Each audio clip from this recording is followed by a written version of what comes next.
Officially, I welcome you today during this webinar.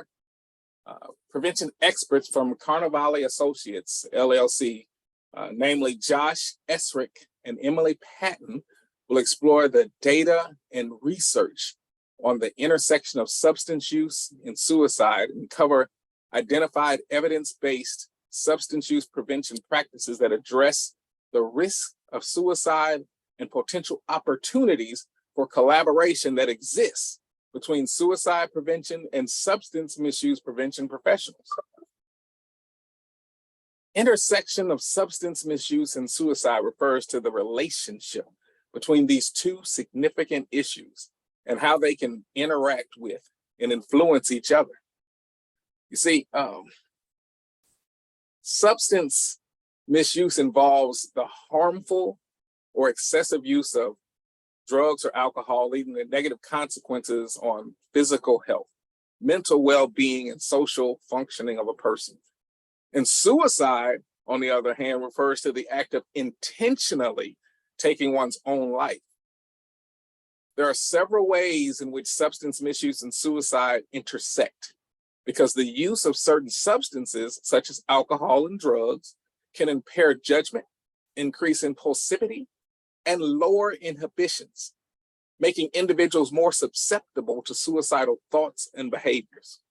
Substance misuse can also exacerbate underlying mental health conditions such as depression or anxiety, which are known risk factors for suicide. So today, we're going to address that intersection.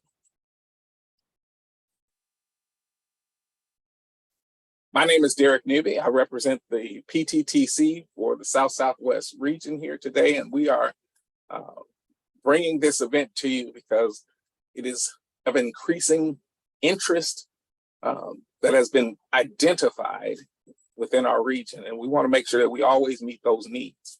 The opinions expressed herein are the view of the PTTC network and do not reflect the official position of the Department of Health and Human Services or SAMHSA, from which we receive funding.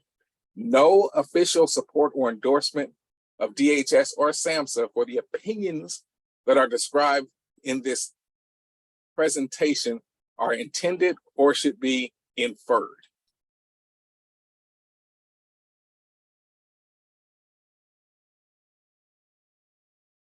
Josh Esrick is the Chief of Training and Technical Assistance at Carnevale Associates.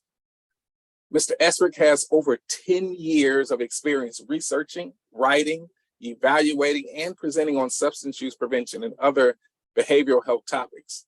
He is an expert in providing training and technical assistance in substance use, having overseen the development of hundreds of TTA products for numerous clients, including 6 of SAMHSA's 10 regional technology transfer centers.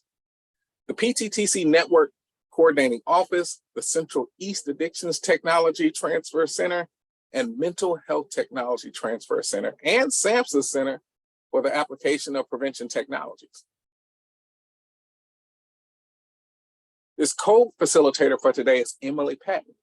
And Emily is a senior research associate with Carnevale Associates as well. She offers over 10 years of expertise in data analysis, project management, and program evaluation. Under the District of Columbia Department of Behavioral Health, she provides data analysis, programmatic support, and training, as well as technical assistance for multiple contracts that serve youth and families in the district with a particular focus on substance abuse and mental health. Ms. Patton also serves as a research associate with SAMHSA's Central East Prevention Technology Transfer Center, wherein she provides expertise in substance use prevention, mental health, and program management. Without further ado, I give you our presenters for today. Thanks, Derek. Hi, everyone. I want to thank you all for joining us today. As Derek said, my name is Josh Esrick, and I'll be one of your presenters, along with my colleague, Emily Patton. Before we dive into things, I'd have just a couple quick announcements to say. First of all, we'd love for this presentation to be as sort of interactive and back and forth, give and take as it possibly can be. And so we encourage you all to ask questions at any time if you have questions about anything that we're covering, and we'll do our best to answer those questions as we see them. In addition to that, we should have some time for Q&A at the end of the webinar as well. Also, feel free to use the chat to just respond or react to anything we're talking about, as well as respond or react to anything anyone else shares in the chat. If the chat becomes a bit of a free-flowing conversation that accompanies the content of the webinar, that's great. And to further help encourage that, at a few points throughout the webinar, we're going to be asking you all some questions, and we'd love to see your thoughts and responses to those in the chat as well. As I said, we really want everyone to be engaged in our content today. And so our roadmap for today is to, first of all, learn about the research base for substance use and suicide, to discuss the data on suicide among people who use substances, next to review evidence-based programs and practices for preventing both substance misuse and suicide, and lastly, to conduct an evaluation so you can let us all know how we did today. And this roadmap is reflected in our specific learning objectives for the presentation as well. And those objectives are that by the end of the presentation, participants are able to summarize the data on rates of suicide among people who use substances. In other words, to understand the scope of the problem insofar as it impacts, substance use prevention. Also, by the end of the presentation, to be able to examine the research on how substance use can increase risk of suicide. In other words, to understand why this is an important issue for substance use prevention, as well as the entire behavioral health continuum. And then lastly, to be able to distinguish between evidence-based programs for preventing both substance misuse and suicide. In other words, to be able to talk about what we know about how to address these issues. And so to kick things off, I'm going to be turning this presentation over to Emily, who'll start by giving us some background as well as talking about data. I will be in the chat to help answer any questions that you might have, and we'll be talking to you again a little bit later on today. So thanks again for joining us. And Emily, want to take things away? Yeah, great. Thank you so much, Josh. Hi, everyone. As Josh mentioned, my name is Emily Patton, and I'm going to be working through these next couple of sections with you. So here on this page is just sort of a review of what this next section is going to talk about. I'm going to go over sort of some of the background information on suicide, provide some definitions of what suicide is, etc. We'll talk a little bit about some of the demographics of suicide and what that looks like here in the United States. I'll touch a bit on sort of our most at-risk populations who are most at risk of suicide. I'll touch on as well how COVID-19 in particular impacted suicide here in the United States. And then I'll talk a little bit about some of our data points that we do have on substance use as well. And then I'll be linking all of those kinds of concepts together in the next section. So talking a little bit more about how we can sort of understand suicide. We know that suicide and suicide attempts are a really serious public health challenge globally. These events we know can have really a lot of long-lasting emotional, mental, and physical health impacts, as well as economic consequences. They can also impact people who are struggling with their own risk of suicide and or mental health challenges, what we, in the field would commonly call sort of our lived experiences. We know that there's a lot of different factors as well that can increase the risk for suicide, as well as protect against it. We also know that suicide is connected with other forms of injury and violence. For example, individuals who've experienced violence, such as child abuse, bullying, sexual violence, do tend to have higher suicide risks. Being connected as well to family and community support and having that easy access to healthcare opportunities can then decrease suicidal thoughts and behaviors. So what do we mean? Let me provide you with a couple of different definitions. And what do I mean when I talk about suicide? And so suicide is defined as death that is caused by self-directed injurious behavior with the intent to die as a result of that particular behavior. And a suicide attempt, this is going to be a non-fatal, self-directed, potentially injurious behavior with that intent to die as a result of that behavior. A suicide attempt might not result in injury per se. And then suicidal ideation, that's when we're talking about, thinking about, considering, or potentially planning suicide. And suicide and suicide attempts, these are all different types of self-directed violence. Just do want to note here that suicide is not a normal response to stress.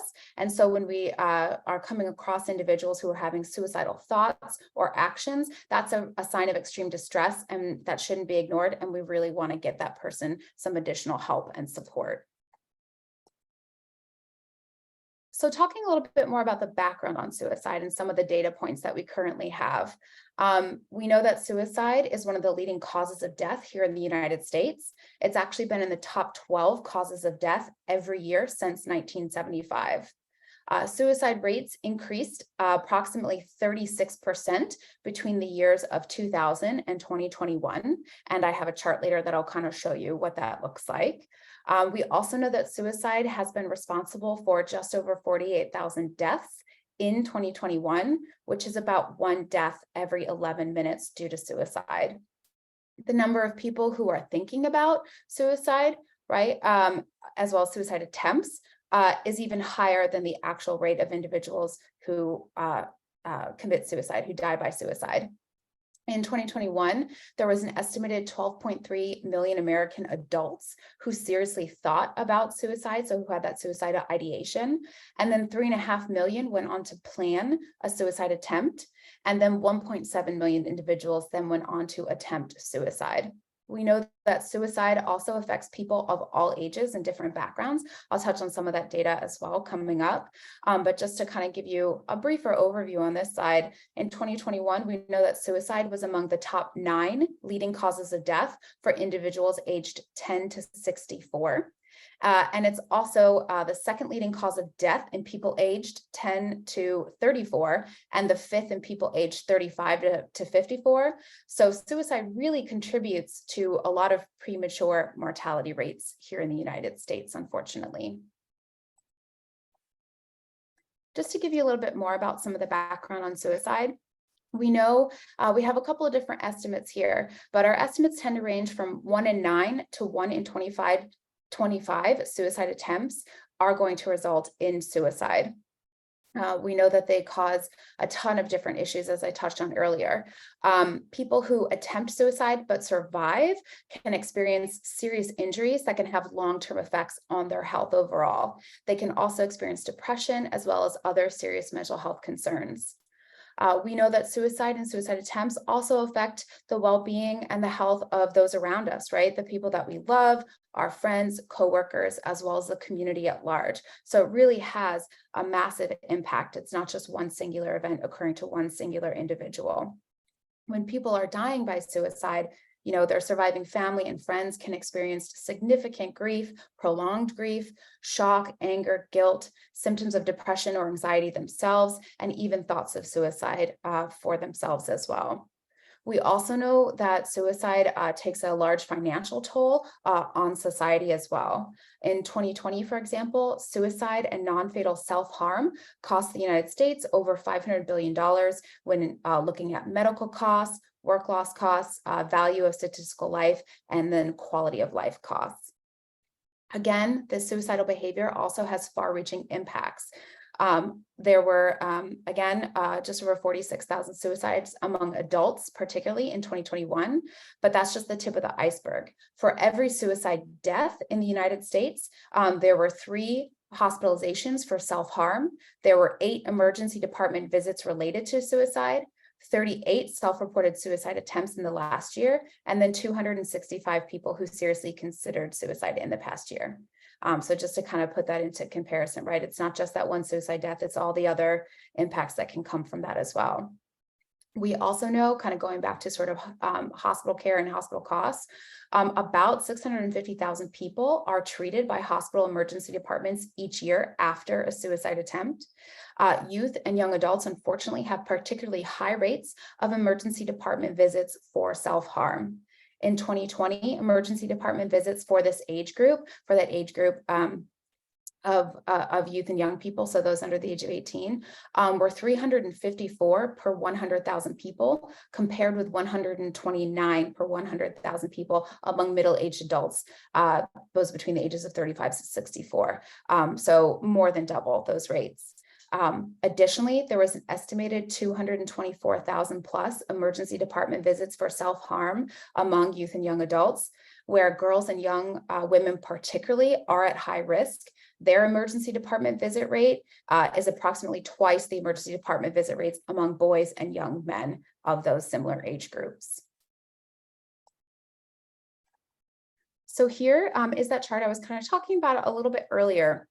And this is kind of showing the rates of suicide in the United States per 100,000 people. And so what we can see on this chart is that the total age-adjusted suicide rate increased from 10.4 deaths per 100,000 individuals in 2000 to a recent peak of 14.2. 14.1 in 2021. And so this increase that we're seeing, for example, the suicide rate, we see that dip there that kind of went down 2019, 2020, but that increase again back to 2021 was a 4% increase, which is the largest one-year increase during this entire 21-year period. So we're seeing a marked increase again in this data. Breaking down some of this information a little bit further, we see that adults aged 35 to 64 are accounting for just under 47% of all suicides in the United States, and that suicide is the 8th leading cause of death for that particular age group. Adults who are age 75 and older have one of the highest suicide rates, where it's 20.3 per 100,000 individuals. And for men who are age 75 and older, they have the highest rate, where it's 42.2 per 100,000 individuals compared to other age groups. We also know that non-Hispanic white men have the highest suicide rate compared to other racial and ethnic men in that age group as well, where that's 50.1 individuals per 100,000. Again, touching back on youth and young adults, we see that those who are aged 10 to 24 account for 15% of all of our suicides. And the suicide rate for this particular age group, which is 11 per 100,000, it's lower than other age groups. However, it is the second leading cause of death for that particular age group, which accounted for in 2021, just over 7,000 deaths from suicide. Additionally, we know that suicide rates for this age group increased 52.2% between the years here on this chart, between 2000 and 2021. So we're seeing that youth and young adults most impacted within that age group include non-Hispanic, American Indian, or Alaska Native children, and their suicide rate is 36.3 per 100,000 individuals. So again, this chart kind of gives us a nice broad overview, but within this, we know that there's more data based on age, race and ethnicity, gender, et cetera, which I will continue to touch on some later slides. So at this point, I'm going to hand things over to Derek, who has a question for you all and that we would encourage for you to answer in the chat. So Derek? Yes. It's been said that the longest journeys start with the first step. And with that in mind, we want to ask you for your opinion. And that is, ask yourself, where should prevention efforts be focused to reduce suicide? All this information is quite illuminating that has been provided to us, but I think everyone in here is professionals. You have your opinion as well, and we want to hear your opinion at this time. So in your opinion, where should prevention efforts be focused to reduce suicide? Okay. And as expected, the answers are flooding in. I see 5th grade. I see folks talking with the parents. A lot of middle school.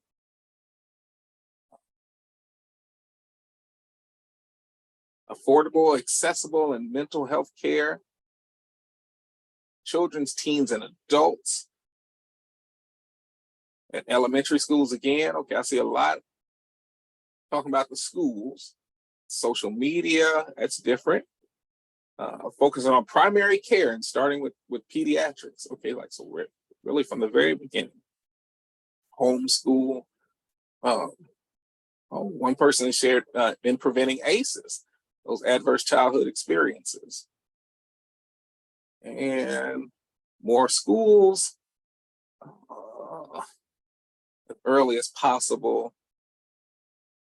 Faith communities, okay, that's a little different.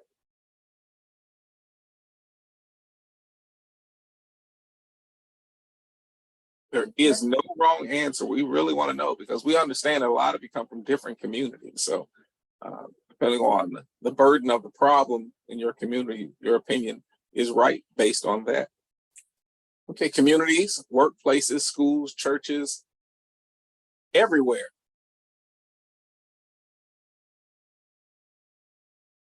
I stress career fields. Okay, that's different.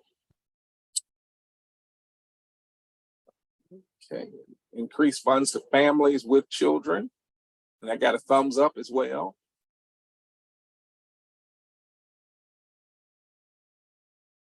Transforming emergency psychiatric care.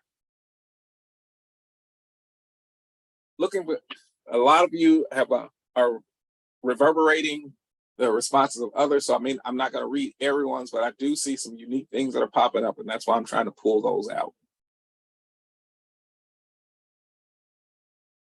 Youth mental health, first aid, and other trainings. Okay.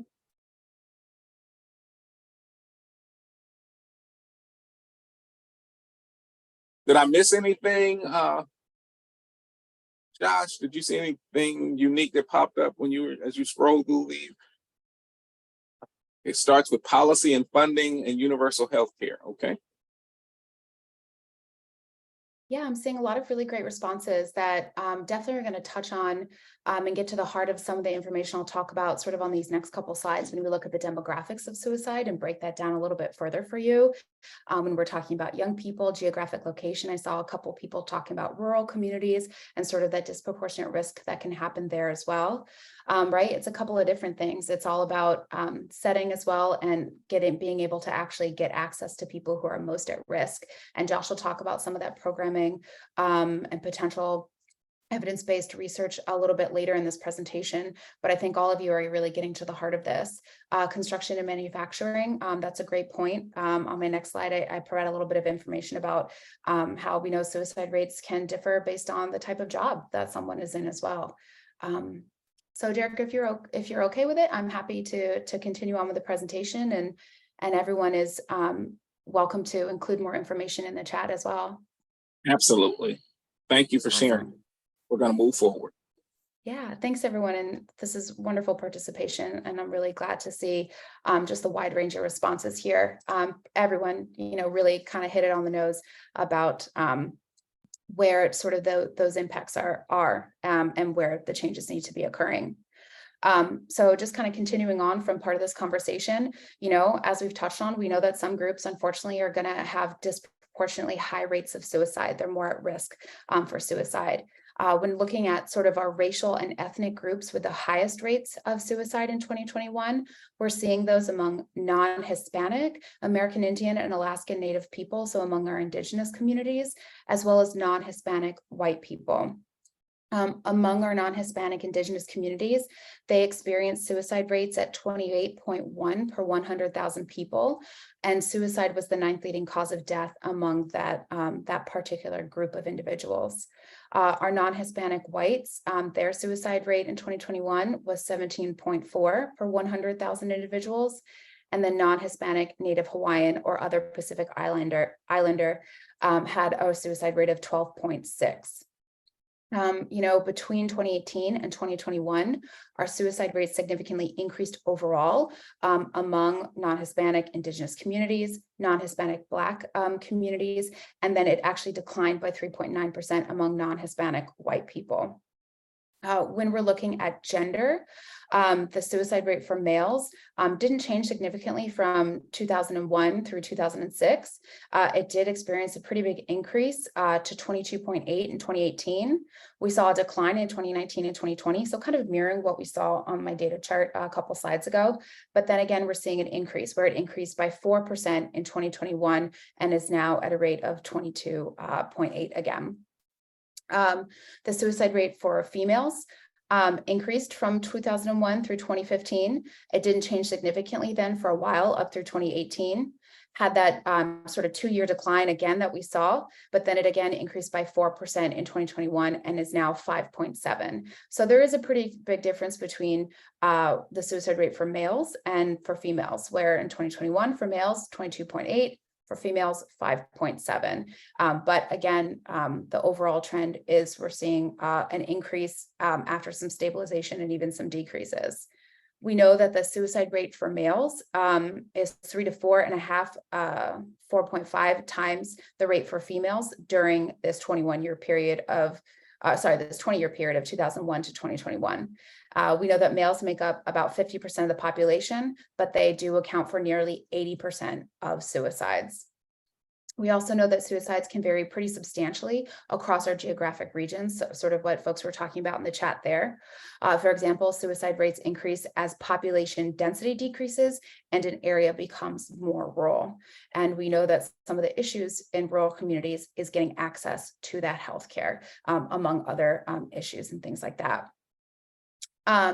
One other thing I wanted to touch on in terms of suicide by age group, I know we've talked about it quite a bit, but another piece of information I did want to share was that in 2021, 9% of high school students reported attempting suicide during that previous 12 months.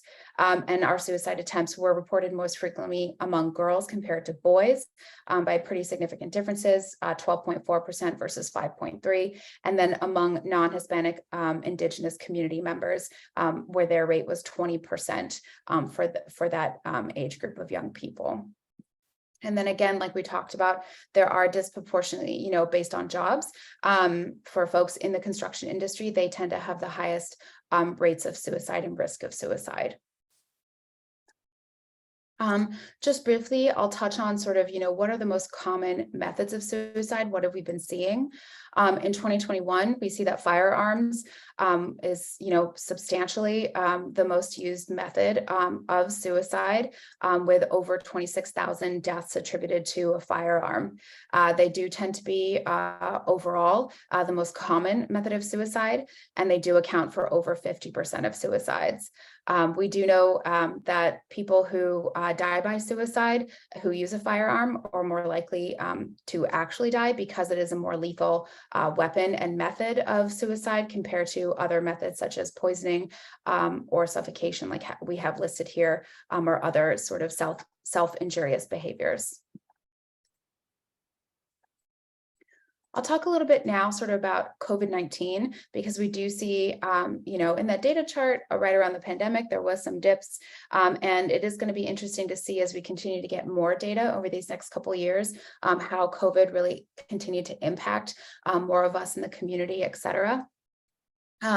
So, around suicide, the pandemic may have really kind of increased the risk of population suicide through its effects on a number of different kind of well-established suicide risk factors. For example, uncertainty and fear about the nature and implications of COVID-19 resulted in a lot of increased rates of distress, things such as dysphoria, anxiety, insomnia, for some traumatic stress, as well as suicidal thoughts.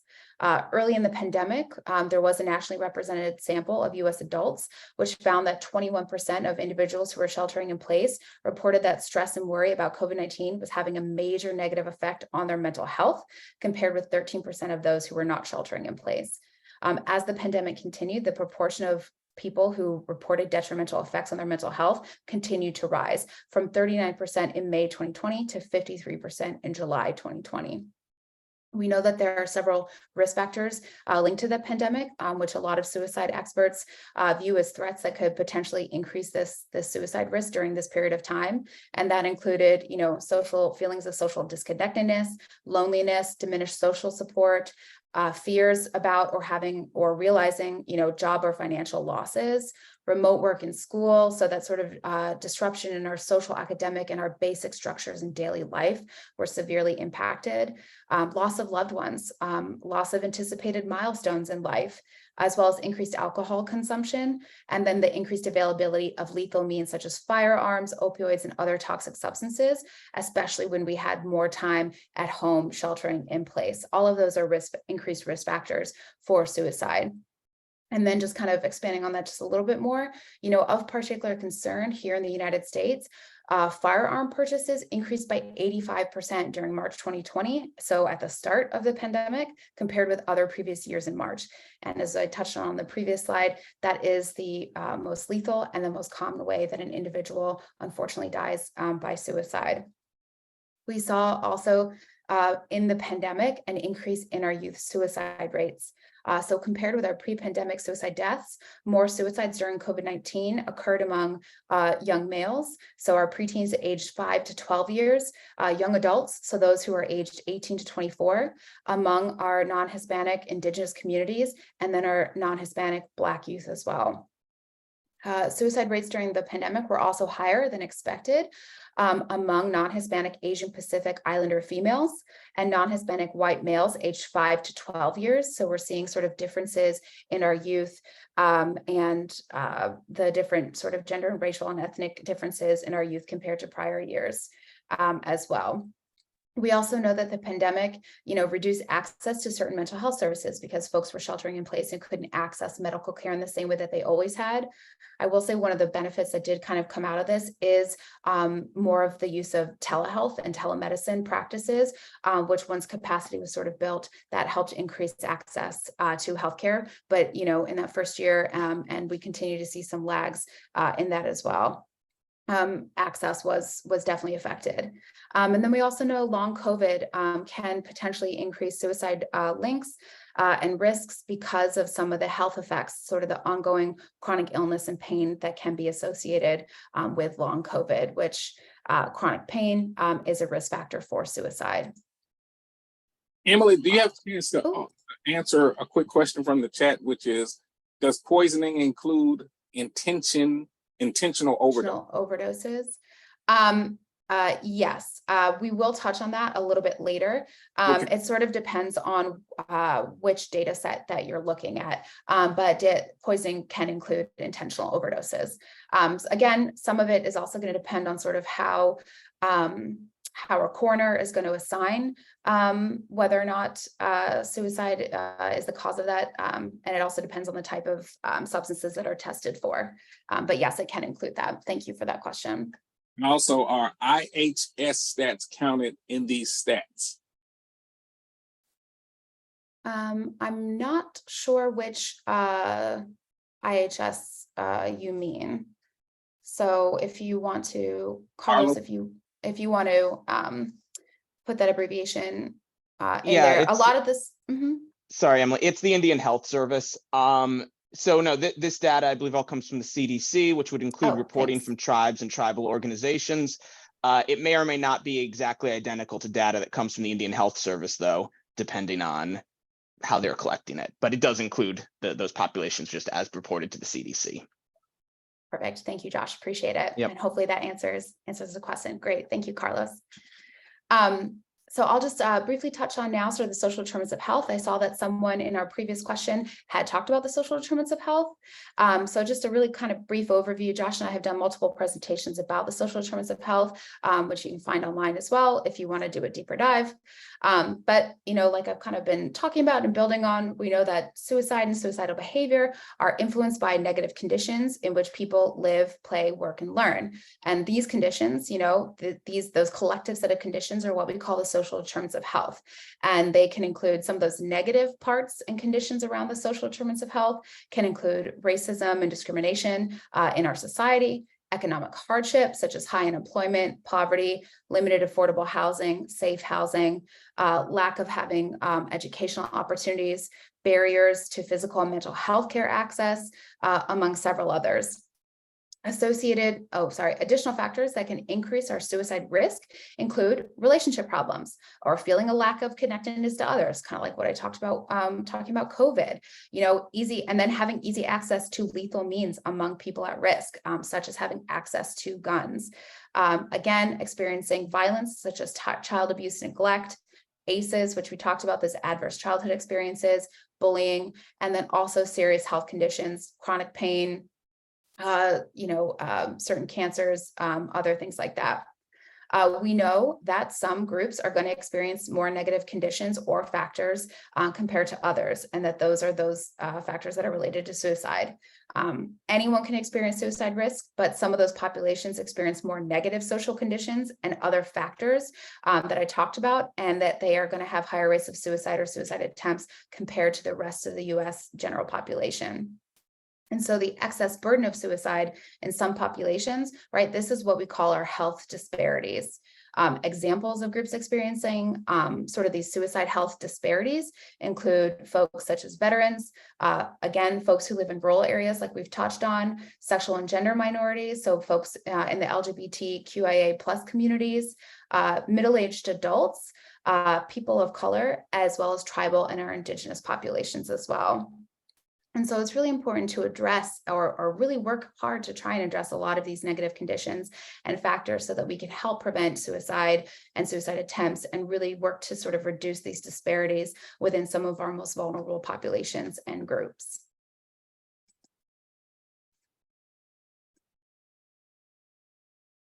And then sort of, again, touching on our populations who we know who are most at risk. Some of them I've talked about previously, but this is sort of a slightly longer list than what we have on the screen.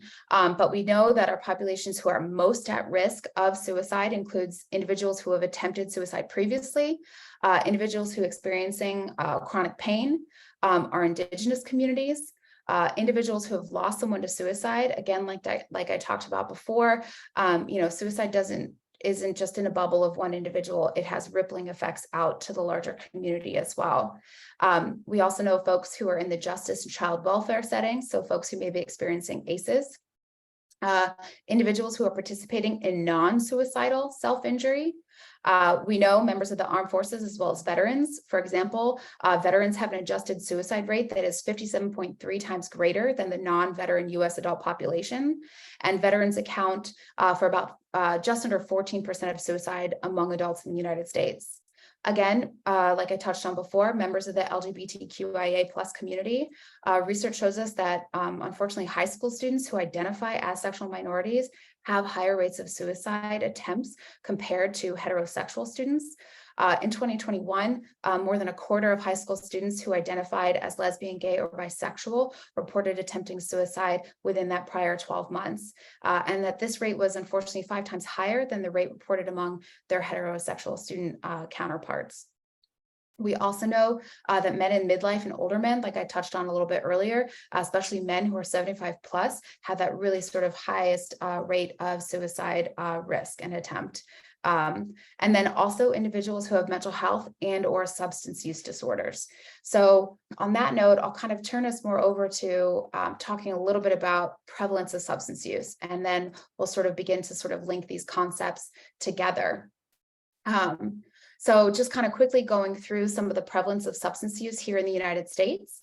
Recent data from the US found that 16.5% of people experience a substance use disorder. So that's 46.3 million people who are age 12 or older. We know that 2.8 million people misused opioids within the past month.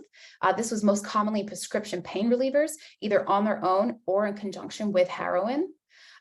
We know that just under 30 million Americans experienced an alcohol use disorder in the past month, and 60 million Americans are regular binge drinkers. We know that 94% of people age 12 or older with a substance use disorder, unfortunately, are not receiving needed treatment to address these issues. And the percentage of people who were classified as having a past or substance use disorder, including alcohol use and or drug use disorder, was highest among our young adults aged 18 to 25 compared to youth and adults 26 and older. So what we can really see here is that, substance use and substance misuse is not uncommon, and data is showing us that all members of our community can really be impacted by substance use. It's not just isolated to any one group, any one gender, any one age, etc. And then this kind of ties into our substance use fatalities. The consequences from substance use and misuse have risen right alongside those rates of use. A lot of our research is suggesting that the declining life expectancy in the US can be attributed, partly to increased mortality due to suicides, drugs intoxications, what we would call overdoses, as well as mixed drug effects, and alcohol-associated disorders. So all of these things tied together. From 1999 through 2021, the fatal drug-involved overdose rate increased 533%. So that was just under 17,000 fatal overdoses in 99, compared to just under 107,000 in 2021. And then while fatal overdoses of all kinds have increased, opioids we're seeing are responsible for the largest number of additional deaths. And so the annual number of opioid-involved fatal overdoses increased from about 8,000 in 99 to over 80,000 in 2021, which is an increase of 899%. And so over the past decade, we also are seeing the impact that alcohol use is having. And our alcohol death rate has increased by about 38%. Our alcohol-induced deaths, when we talk about that, we're including alcohol poisoning, liver disease, as well as other diseases attributed to alcohol misuse. And estimates of alcohol-related deaths are up to about 140,000 every single year. So I know that's a lot of information that I put out there. So I'll kind of lead us into our next section here, where I'm going to talk about suicide rates among people who use substances, so kind of tying these concepts together. But first, I'm going to pause here real quick and hand things over to Derek, who's going to ask another question for you all. It's going to be a poll question, and definitely looking forward to sort of hearing more about your thoughts on this. So Derek? Yes, thank you again.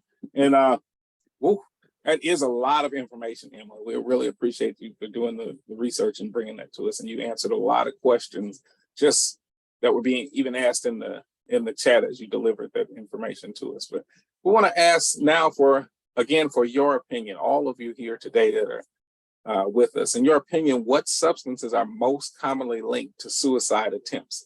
And I understand this may be different depending on, your lens and your perspective in life right now. But we want to know from the people here today, in your opinion, what substances are most commonly linked to suicide attempts? There is no wrong answer, but we want to know your perspective. So if you could answer that in the chat box, it would be very much appreciated. Okay, I see a lot of alcohol coming in. Interesting. Polysubstance use. Very good. I think we've done something on that before. Or alcohol, all substances. Let's see. Okay, prescription drugs. Nicotine. Nicotine. Interesting. I'll have to do some research on that myself. Medication misuse, definitely. Increasing the cannabis in younger people. Oh, I've seen some of the research on that has come out. Yes, cannabis is getting more dangerous as they start legalizing it, which is definitely something that people need to be alerted about within their communities. Opioids. Okay, there we go. The meth, some polysubstances. Okay. Alcohol, other downer drugs aggravate depression and increase the occurrence of behaviors evoking other anger and provoking shame and guilt, leading to increased probability of a suicide event. Interesting perspective. Thank you, sir. And they continue to roll in. Accidental overdose of fentanyl. Yes, that has been in the news. Opioids, alcohol.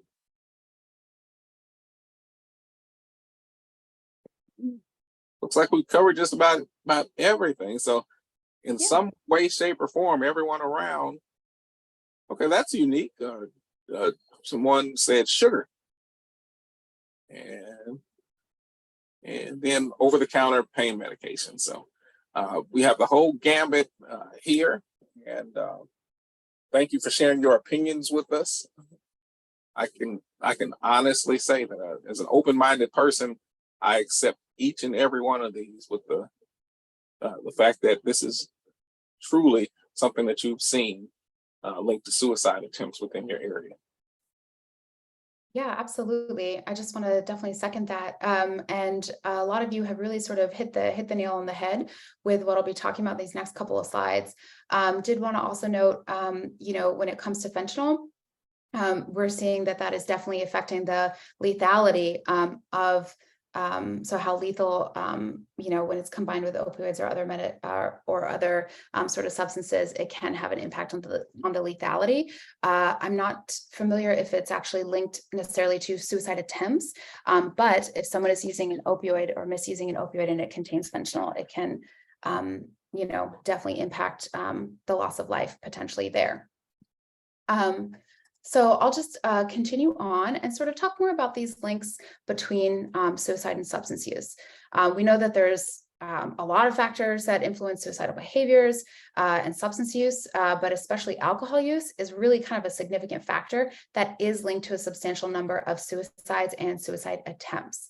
And so there's this sort of nexus between substance use and suicide that can really provide a good opportunity for a lot of folks in the behavioral health community, folks such as yourself, to really kind of work to develop a cohesive strategy within sort of this overall public health framework to kind of reduce some of those suicide behaviors and suicide rates. And Josh will touch on that in a little bit as well. But we know that people with a substance use disorder are going to be at particularly high risk for suicide and attempts. In fact, suicide tends to be and is the leading cause of death among those who are misusing substances. Diagnosis, for example, of alcohol misuse or dependence is associated with a suicide risk that is 10 times higher than the suicide risk in the general population, and individuals who inject drugs are at about 14 times greater risk for suicide. For individuals with a substance use disorder, their overall lifetime risk of suicide is going to be around 7%. According to data from the CDC, we know that about 22% of deaths by suicide involved alcohol intoxication, as demonstrated by blood alcohol content levels that are at or above the legal limit. Opiates, including heroin and prescription painkillers, were present in 20% of suicide deaths. So kind of getting to what folks in the chat were talking about. And then again, what you all were talking about, other substances such as marijuana, cocaine, and amphetamines have also been present in 3 to 10% of suicide deaths. Less is known necessarily about the relationship between suicide risk and other drugs, and so we definitely need more research on that. However, there is some research that suggests that the number of substances used seems to be more predictive of suicide than the types of substances used. So again, going back to some of that polysubstance use that some of you mentioned in the chat there. We know that both suicides and substance use are connected to and impacted by adverse life experiences. For example, more than half of acute psychiatric admissions that involve suicide or suicide risk are also going to involve alcohol or substance use as well. And so there's lots of different multiple interactions and levels of influence going on here. For example, we know that substance use disorders are linked to higher rates of co-occurring disorders, including mental health conditions that also come with their own elevated risk of suicide. And we know that, substance use and suicide share a lot of the same risk factors. These include factors such as depression, impulsivity, thrill-seeking or life-threatening behaviors, aggressive tendencies or a history of violent behavior, history of trauma or abuse, hopelessness, physical illness or chronic pain, previous suicide attempts, and then relational, social work, or financial losses. And so a lot of these interrelational and interconnected factors are all contributing and coming together and can lead to higher suicide rates for folks who are misusing substances. So just kind of turning a little bit more to some of the data on substance use and suicide. Due to the sensitive nature of the topic, a lot of our vital statistics data, that's coming from the CDC Wonder isn't necessarily always fully reliable because there are changes in sort of coding deaths that have been reported to occur as a result of family wishes or the medical examiner coroner's subjective opinions. Talked about that a little bit earlier. So we want to note that the death counts here, they're not cumulative. Someone could have multiple causes of death, and that these deaths where substance and alcohol abuse was the cause. There are other deaths where such use may have also been involved, but to a lesser extent. But this is just some of the stats that we do have. So in 2021, we saw almost 5,000 individuals die from intentional overdose. Just over 2,200 had a mental health disorder resulting from substance use, and that's how they died, attributed to suicide. Just again, over 2,200 had another alcohol or substance-induced cause of suicide deaths, and then just over 1,100 intentional alcohol poisoning. kind of doing a breakdown of these numbers a little bit further. And I think you'll see that it mirrors a lot of what we covered before in terms of, who has died from suicide and from these other substance use related causes as well. We're seeing that 55% of them were males compared to 45% of females. So again, males, again, are more likely to be at risk and to die from suicide. Our indigenous communities and whites also had the highest rates. And then we're also seeing that this was most common among aged 45 to 54, but there was also little variation across the 10-year age, the other sort of age brackets there. But it was most common sort of among that sort of middle-aged population, which we know is a risk factor. And I'll talk a little bit more about over these next two slides, specifically opioids and alcohol. We know that opioid misuse is associated with a higher risk of suicide and suicide behaviors. Research has shown, again, that 20% of suicide deaths involve the presence of opioids such as heroin and prescription pain relievers. In 2011, so about 10 years ago, or a little over 10 years ago, approximately 230,000 emergency department visits resulted from substance use related suicide attempts, and almost all involved a prescription drug or over-the-counter medication. And the number of emergency department visits for drug-related suicide attempts increased 51% overall from this period of time of 2005 to 2011, and more than doubled among people aged 45 to 64. So again, that's sort of middle-aged age bracket. A study of older adults, so those between 45 to 64, found that suicide attempts presenting at emergency departments were more likely to involve prescription over-the-counter medications. And this included things such as anti-anxiety and insomnia medications in 48% of those adults, pain relievers in 29%, and antidepressants in 22%. And then an additional 11% of attempts also involved other illicit substances. We know that more frequent opioid misuse can also increase suicidal ideation, the planning, as well as the number of attempts. One study of adults aged 50 and older found that past year prescription opioid misuse was associated with an 84% increase in suicidal ideation. Older adults, we also know, tend to experience chronic pain, which is another one of those elevated risk factors for suicide. Again, we know that chronic pain can occur in all age groups and across and increase suicide risk across all of the ages, but we're seeing it slightly more in older adults.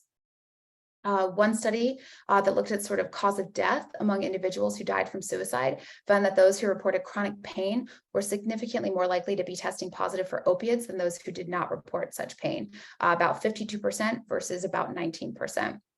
And then among suicide deaths of individuals experiencing chronic pain, death by an opioid overdose was the second most common cause of death at just over 16%. We also know, and I touched on this a little bit earlier, that some research suggests that there may be an underreporting of opioid-related suicides. Surging opioid-related deaths are overwhelming a lot of the resources for our medical examiner and coroner offices and communities, with the drug intoxication death rate increasing more than threefold between 2000 and 2016.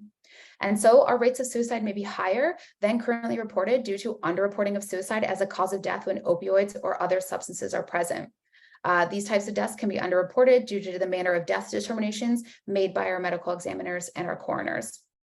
One study's findings using data from the U.S. National Violent Death Reporting System highlighted that the bar to designate suicide as the manner of death from drug intoxication is notably higher than for other common causes. And so the misclassification of drug-related suicides can understate and mask the true data or number of deaths that are arising from some of these self-injurious behaviors that are also related to substance use. And then kind of tying back to our links for alcohol and suicide.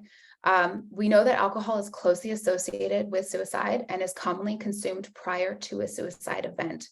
Acute alcohol intoxication is present in 30 to 40% of the time in suicide attempts, and many of these suicide attempts are going to require medical attention.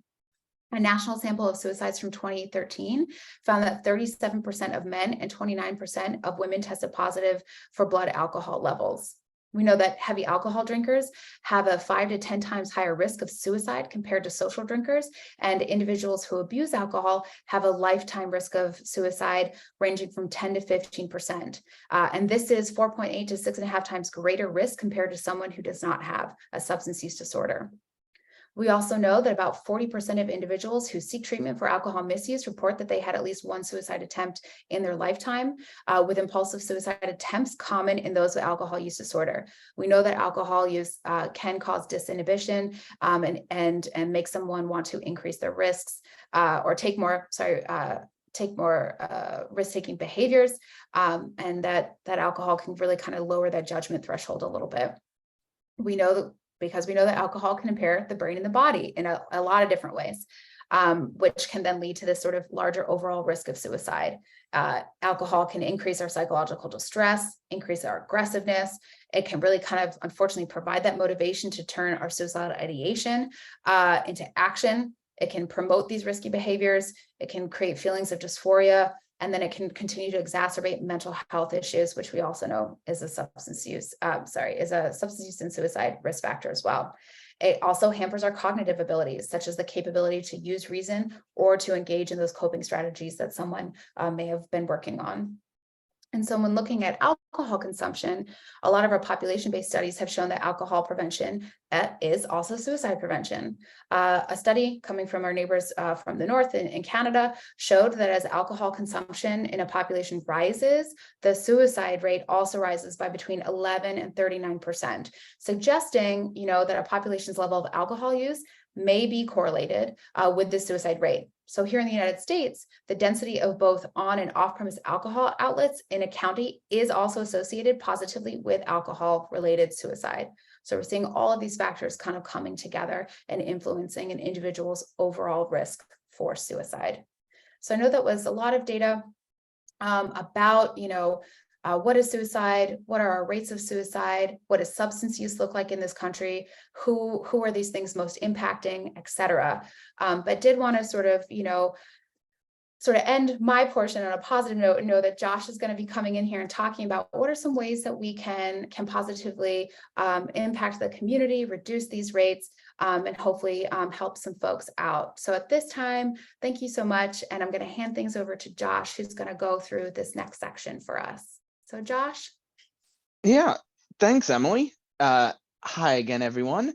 Want to thank Emily for all that great content she just covered. I also want to thank everyone who's been participating in the lively discussion that's been going on in the chat. And as Emily said, we're now going to talk a bit about, what do we actually know from the research in terms of evidence-based programs for preventing both suicide and substance use. And before I start telling you about what I have to talk about, we actually have, first of all, another question for you all to hear what you know about this topic. And so I'm going to turn this over to Derek again first, actually. Well, thank you so much, Josh.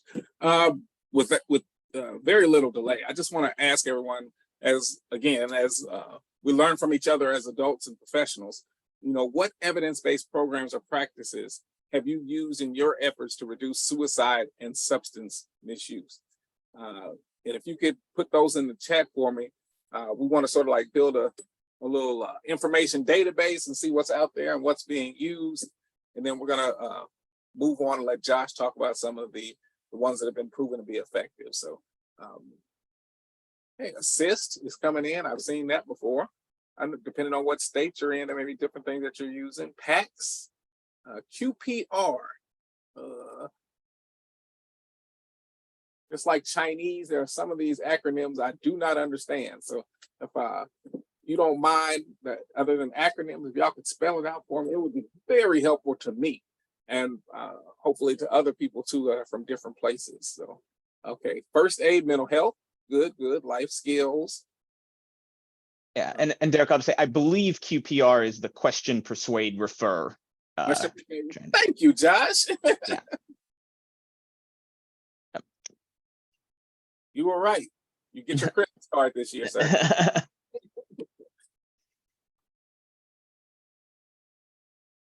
Okay, increasing access to mental health care, CALM, counseling on access to lethal means. Okay, I'm learning new things as we speak. I hope everyone else is learning as well, and write some of these down for yourself. Hope squads. Okay, continue to put them in, but we want to make sure we stay on schedule. So I'm going to move on to Josh now. But thank you for participating in this exercise.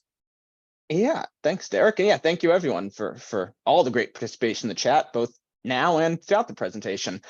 So to sort of narrow things in scope a little bit, I want to note that what we're actually going to be talking about today are evidence-based practices for reducing both substance use and risk of suicide, and specifically ones that substance use prevention professionals can implement, since this is, you know, the Substance Use Prevention Technology Transfer Center. But what this means is that there are a lot of practices that are evidence-based that I'm not going to be talking about today, things that are, you know, obviously very effective at reducing risk of suicide. People have shared a number of those in the chat. I would also note that SAMHSA's Suicide Prevention Resource Center has a lot of information as well on topics like topics about how to substance use treatment providers can better implement suicide prevention, things like making sure that treatment plans include you know, dealing with suicidal ideation, how to ensure that there's continuity of care among treatment providers, because when there's that lack of continuity with someone who is at risk of suicide, there can be issues, and also sort of clinical recommendations for treatment providers. But you know, because it's hard to talk about everything in a 90-minute presentation, we wanted to focus in specifically on things that are evidence-based, that substance use prevention professionals specifically could implement while still being within what's likely their overall mission of ensuring that they're reducing substance use, reducing risk of substance use. And so what we found in the research generally are screening tools, which I'll talk about in a moment, environmental strategies, as well as a few other strategies like better addressing social determinants of health. And again, this is just a narrow slice of what strategies are out there that can address risk of suicide, but these are ones that really have that strong overlap with substance use prevention as well. So that first one is, as I mentioned, our screening tools. So there are a number of screening tools, which are the ones I have listed on the slide here, which have been verified at being effective for identifying people at risk of substance use, and also effective at identifying people at risk of suicide, which means that they are potentially something that even if the substance use prevention stakeholders and professionals are implementing one type of strategy, and suicide prevention stakeholders and professionals are implementing other types of strategies, they can still coordinate and collaborate on expanding the use of these kinds of screening tools, because they better identify people in need of both types of services, especially when we're talking about substance use prevention, indicated prevention, which is when you really are trying to work at that individual level. So for instance, if you're trying to expand the use of screening for substance use in your local hospital emergency department, you could potentially try reaching out to any organizations that are more focused on mental health disorders and reducing risk of suicide, and seeing if they can sort of collaborate on trying to get those screening tools better implemented in the communities. Not communities, in the hospital emergency departments. That's just one type of example, of sort of collaboration around this issue. And so very briefly, just going through these, the addiction brief risk scale assessment is most commonly used in the United Kingdom, but is found in the United States as well. It's completed by clinicians based off of observation, as well as pulling information sometimes from electronic health records. It's a total of 27 items, so it is a longer screening tool, but has been found to be able to identify risk of suicidality, accidental overdose, injecting practices, so risk of HIV or hepatitis C, violence, health, and social service needs. Meanwhile, the stratification tool for opioid risk mitigation, or STORM, is a web-based screening tool that is most commonly used by the Veteran Health Administration for identifying the needs of veterans and their risk of both prescription drug misuse as well as risk of suicide. And also note that we have sort of at the end of this webinar, we have links to all of our references, including links where you can find out more about these particular screening tools. The Reynolds Adolescent Depression Scale 2 short form, used in combination with the Alcohol Use Disorders ID test, has also been found to be effective. So that's two separate screeners, but they're both very short. So using them in combination has been found to be effective at identifying people either at risk of suicide or at risk of substance use. And then likewise, the ask suicide screening questions and HEADS ED are also found. There've been studies showing that used in combination also can identify these populations at risk of either suicide or substance use. And so again, with those screening tools, at minimum, that can be that first step, potential for collaboration between, substance use prevention professionals and others for better identifying the populations in need of service. Now, in terms of what we can actually implement, interventions that really are addressing risk of both substance use and suicide, a lot of what we find are environmental strategies. And so, environmental strategies are, ones that are trying to influence the context around people rather than trying to specifically influence behaviors. So we don't want to be implementing environmental strategies by themselves, but since they are more population-based, they can often be more cost-effective, and in some cases, therefore having like easier reach into the community. And so there's been a number of policy effects that have been found, policy changes that have been found to be effective at both reducing risk of alcohol misuse and reducing risk of suicide, simply by making alcohol more difficult to obtain. So things like increasing alcohol taxation rates to reduce demand, increasing the minimum legal drinking age. When that happened from age 18 to 21, that had an enormous impact on, well, a ton of different public health outcomes, including the ones we're talking about today, but also things like rates of violence against women reduced, rates of fatal traffic accidents were reduced. And so anytime anyone tries suggesting to lower the minimum legal drinking age back to 18, which does sometimes happen, there's a ton of research out there showing why that would be a bad idea. Other types of environmental strategies include decreasing the density of alcohol retail outlets, making sure that zero tolerance laws are enforced. So, making sure that people who are underage understand that, they can't just be under 0.08, for instance. If they're driving, they need to be, well, usually it's under 0.03, just in case there's any sort of, other cause for a breathalyzer, but basically zero tolerance. Implementing alcohol misuse awareness campaigns, so trying to raise community awareness around this topic. And also research generally from other countries, but municipalizing or nationalizing alcohol retail outlets so that the profit motive no longer exists among the people who are selling alcohol, as well as regulating extremely high proof alcohol products. So things that are like over 150 proof have both been found to be effective at both reducing rates of alcohol misuse and rates of suicide. And so again, these types of environmental strategies are things that they've been found. There's research directly showing that they reduce rates of alcohol misuse and research directly showing they reduce rates of suicide. So if there's any sort of, parameters within whatever funding you have about making sure that you're implementing evidence-based strategies, we can positively say these are evidence-based. Now, of course, environmental strategies do have their own, host of complications in terms of implementing them. Generally, we have to be, working with other stakeholders like city councils or state legislators or state regulatory agencies or law enforcement agencies to get them implemented. They're sort of a different thing from just implementing, a classroom-based education program. But because of the strong evidence of effectiveness, even setting aside risk of suicide, if all you cared about was reducing, substance use rates, environmental strategies do have a lot of research behind them showing their effectiveness there.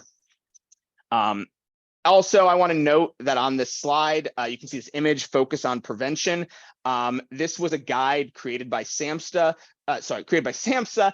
to help give additional information on how to implement the Strategic Prevention Framework, or SPIF. And it's through strategic planning, like the Strategic Prevention Framework, that we can make determinations like, oh, we should probably implement environmental strategies versus, oh, we should be implementing behavioral strategies, or implement both, or implement what kinds of each. We need to do strategic planning to figure that out. And guides like this, and SAMHSA has a number of other resources as well, can help you work through those kinds of decisions. In terms of environmental strategies that can address opioid misuse, and particularly prescription opioid misuse, there's a ton of strategies here that have been found effective at reducing rates of prescription opioid misuse. And so, because of that, we could probably assume that a lot of those strategies also would be effective at reducing rates of suicide, because we know that prescription opioid misuse is connected with rates of suicide, as Emily talked about. But most of those strategies have never actually been studied for that specific connection. So again, if you're required to be implementing evidence-based strategies, it can be hard to definitely say something is evidence-based, for reducing rates of suicide if it's never actually been studied for that. We might absolutely assume that it will work because it's having this huge impact on an intervening variable like prescription opioid misuse, but a lot of times that research hasn't been connected. Two places where that research has been connected are both specifically around prescription opioids, and it's the implementation of prescriber education so that healthcare providers with prescribing authority to issue opioids better understand sort of the best prescribing practices, and also strategies around increasing the use of prescription drug monitoring programs to identify people who are potentially doctor shopping, as well as any prescribers that are still operating any sort of pill mills. Both of those types of strategies have been specifically evaluated for their impact on reducing rates of suicide and have been found to have an impact. So those two, we can say, are evidence-based for reducing rates of suicide. Beyond those environmental strategies, actually, before I talk about that, sorry, I do want to talk a little bit more about that collaboration aspect of things. So as I mentioned, a lot of environmental strategies do require outside stakeholder support to enact. They're not necessarily things that we can be implementing on our own in substance use prevention.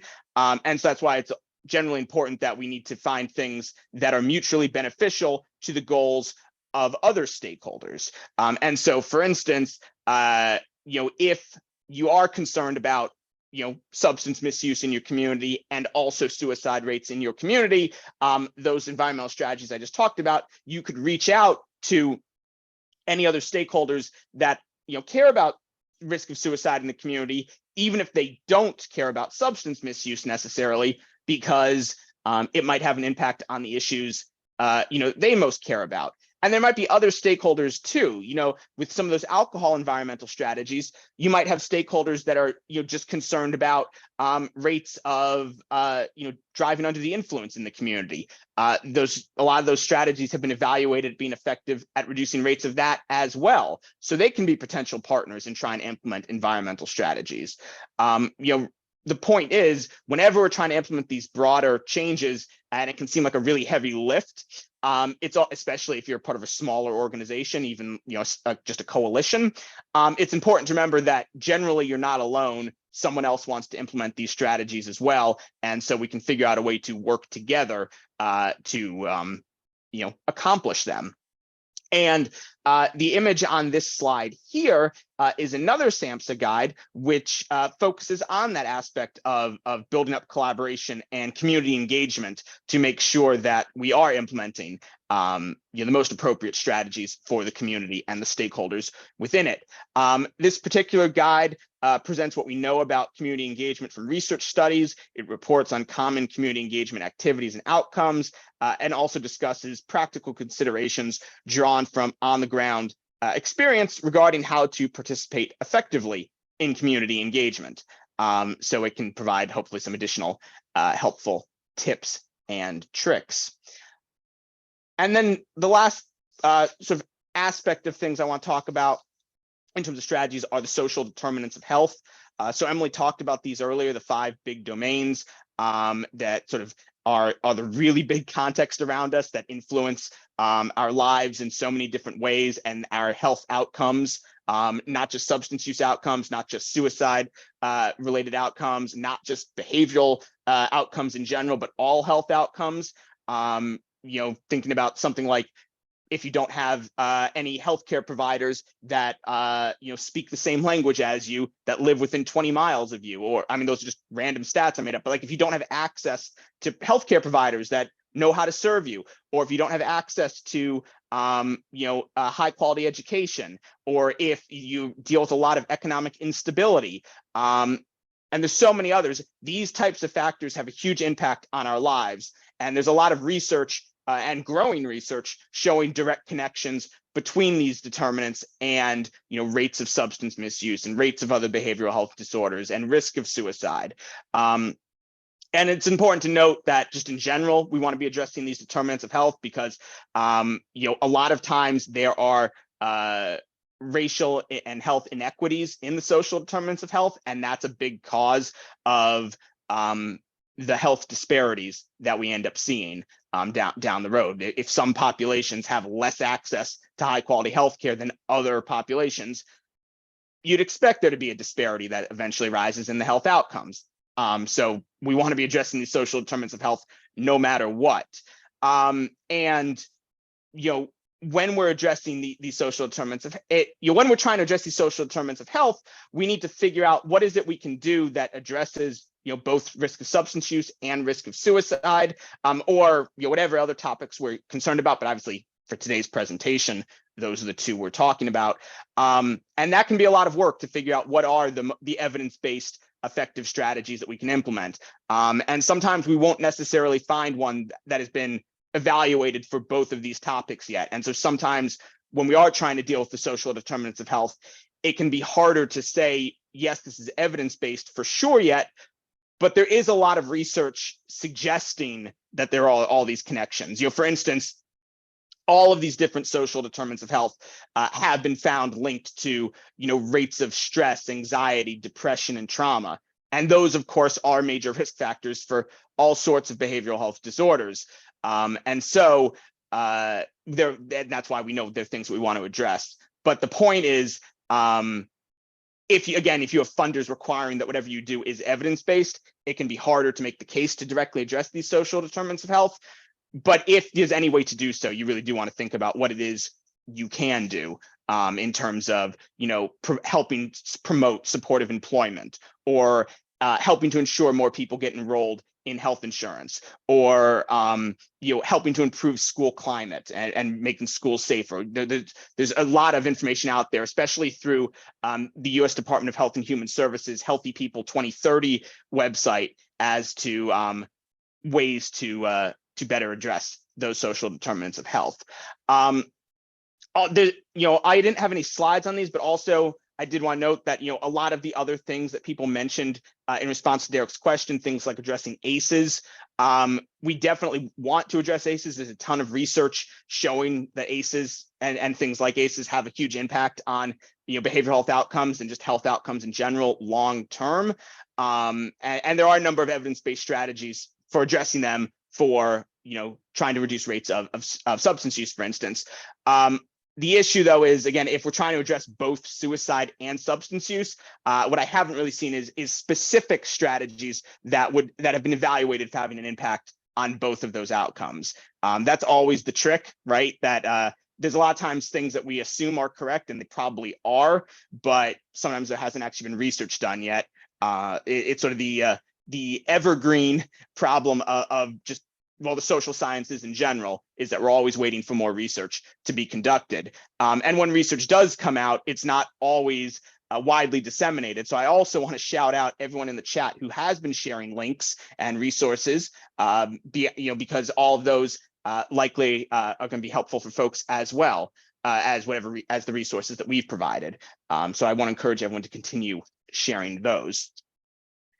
And so with that, we actually have another question for you all to continue thinking about these social determinants of health. And I'm going to turn things back over to Derek to ask that one. Thank you, Josh. Since that giant elephant just walked into the room, let's go ahead and address it. What are some ways you or your organization can help address the social determinants of health? I'd like you to answer in the chat. You know about the social determinants of health. You've heard about them. There's research out about them.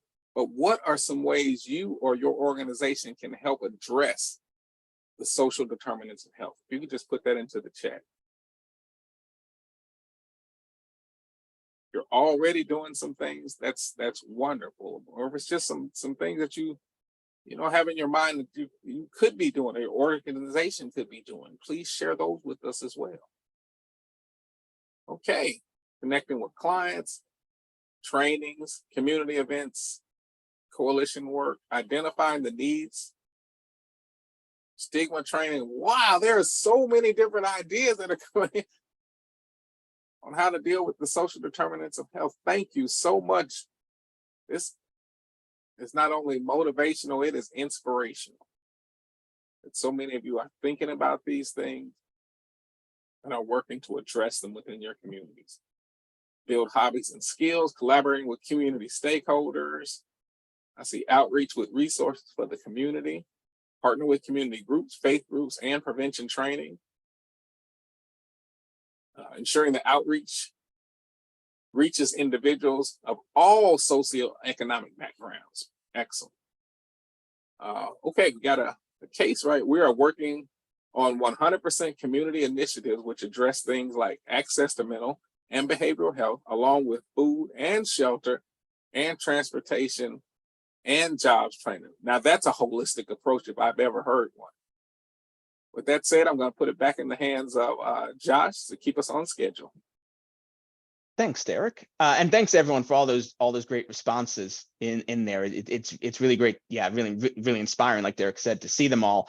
And I do want to also call out that for anyone who didn't share something in the chat because you're thinking maybe there isn't a way for your organization to act, even if you have limited capacity, limited resources. A lot of the things people shared are still doable. There's always a role we can play simply in educating others about the importance of addressing these topics and advocating for change. So even if you can't, even if you don't have the resources to implement a new program yourself, there's still opportunities to help, just move that conversation forward about the importance of addressing them. There's always something that we can find to do.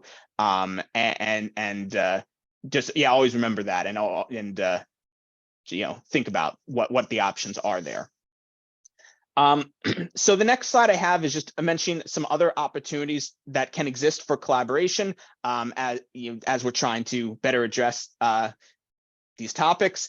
One is implementing EBPs, like evidence-based programs and practices to the extent we can. As I talked about, there's not necessarily a ton of things that have been directly evaluated for their impact on both suicide and substance use, but we do want to address, we do want to implement ones that seem like they meet the needs of our communities. Also just potentially implementing whatever substance use prevention strategies we can, because we want to be doing that anyway, of course, because that's our main mission, but also they might end up having an impact as well, because on suicide rates, because as Emily talked about, there are all these strong connections. They just haven't always been directly evaluated for their impact there. We can also potentially collaborate on research and particularly in the implementation of pilot programs. The way that we learn more, the way that people like me get to see more studies about what works and what doesn't work comes from communities publishing their evaluations and talking about, hey, here's what we tried doing and here's what impact we had. So anytime that you might have an opportunity to do that kind of work, to work with your local college or local university, work with other stakeholders in your community, to implement any sort of pilot program to try out new ideas for addressing risk of substance use, for addressing risk of suicide, put your results out there. That's how the field grows. And I know that can take a lot of work. It's extra effort, and it maybe doesn't directly help your community, but it helps other communities. And if other communities do it, it helps your community. That we all need to work together to grow the field whenever we can.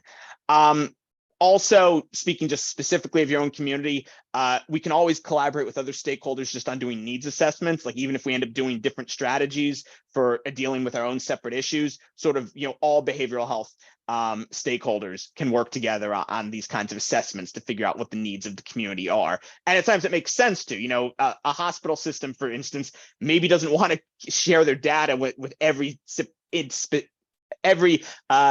separate request that they get for their data. But, if there's some sort of collaborative assessment going on, maybe it's easier for them to share it once, for instance. So we always want to think about what are those opportunities for collaboration that might exist.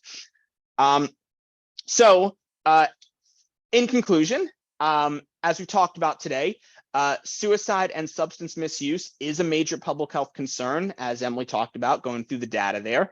And as part of that data, people who misuse substances are at an elevated risk of suicide. Obviously, they're not the only group at risk of at an elevated risk, but again, since we're the substance use prevention technology transfer center, that is the lens we wanted to take, especially in the second half of the presentation. And so there are a lot of shared risk factors between substance use and risk of suicide, which helps speak to why that elevated risk exists. And those risk factors, in many cases, were exacerbated by the COVID-19 pandemic. As Emily showed in the data, sort of rates of suicide. Also, as you see with just looking at overdose rates, a lot of different behavioral health rates, they've been going up since the early 2000s or the late 90s, but ever since COVID hit, there's been just enormous changes that we're still grappling with and need to figure out how better to address. There are some evidence-based programs and strategies that exist to support both suicide and substance use prevention efforts. And there's many other strategies that can just address one or the other. And again, there are resources like the Suicide Prevention Resource Center, likely your local mental health technology transfer center, and likely other organizations as well that can share more suicide prevention specific strategies. And then of course, there's all of the other substance use prevention strategies we know of that work that might have an impact on suicide as well, but just haven't been specifically evaluated for that yet. And so because there is sometimes that gap in knowing those direct connections, there is that room, of course, to continue to grow the evidence base. And I would encourage everyone to do so to the extent that you're able to. All right, so I know we've thrown a lot at you. And we've only got a few minutes left, but I really hope that if you have any questions, especially any questions you asked before that we didn't get a chance to answer, please share them again in the chat so we can try to go through them. Also, I'll note that I believe our contact information is on the slides as well, or at least Derek's and Wanda's is, and they can reach out to us. So please reach out to us after the presentation as well if you don't have enough time to ask your questions now. And I do see a question from Kathy, actually, and I don't know the answer to this one, asking if a transcript of the presentation will also be available. So I don't know, Derek, if you know the answer to that one. That is a Wanda question. Wanda Hudson, will we have a transcript of this presentation available?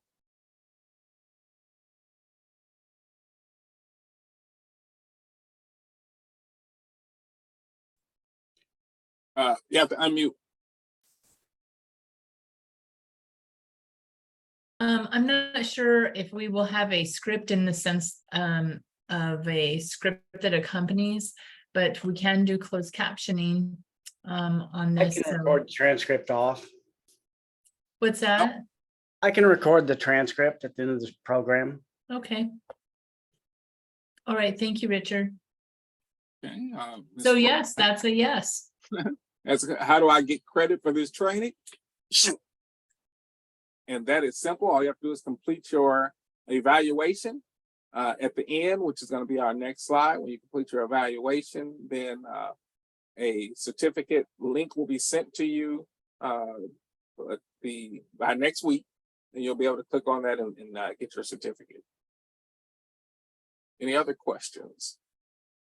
Is the video going to be available? Yes, the video will be available as well.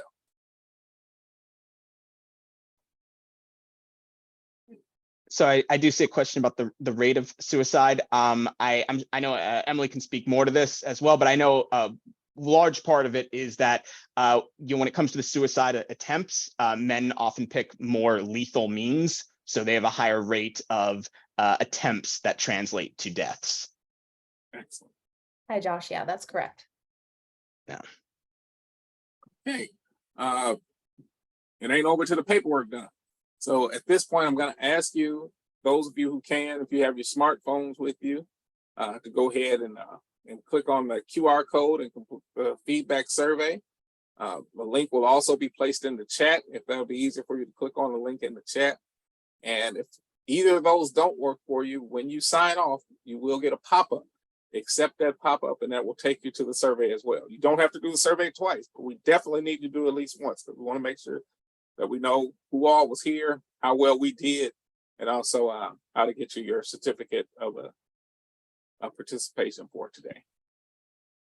I see a lot of thank yous coming in. Those thank yous are for you, Josh and Emily. You know, fantastic job today. We appreciate each and every one of you.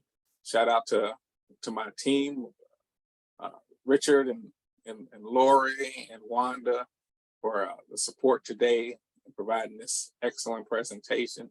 And to each and every one of you for being here today. You know, you need to pat yourself on the back for taking your time out to come address this topic with us today.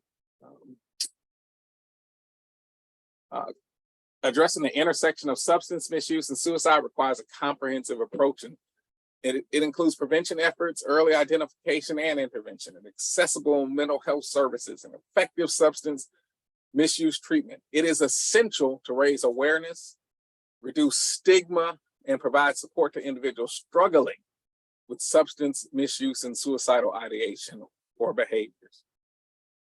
With that said, we have several programs that are coming up in the future, and we want to encourage you to attend. We're going to continue this talk, since multiple factors influence suicidal behaviors and substance use and prevention efforts and participation. We're going to address that and address the epidemic in our upcoming presentation on July 27th, entitled Addressing a Co-occurring Epidemic, Substance Misuse and Suicide. So I encourage you to come to our website and sign up for that as well. It's out right now. You can get signed up. Registration is growing for that one. And we're going to focus on the co-occurring epidemic of substance misuse and suicide in that one. So it's going to be 1:30 to 3 o'clock Central Time. Encourage everyone here to sign up for that.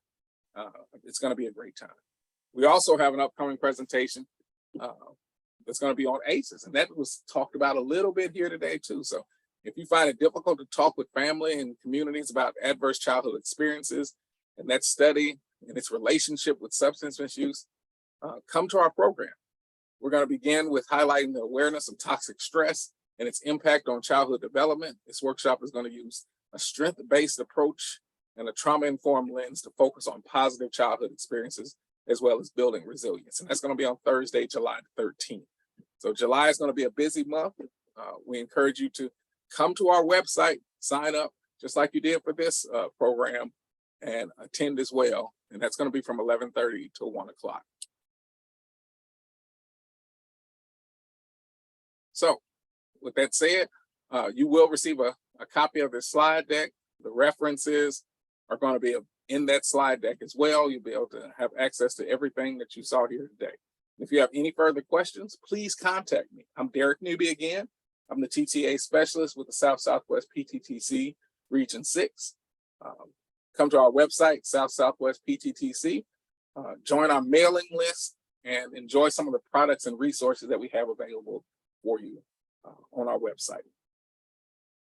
Thank you very much, and I appreciate your time today.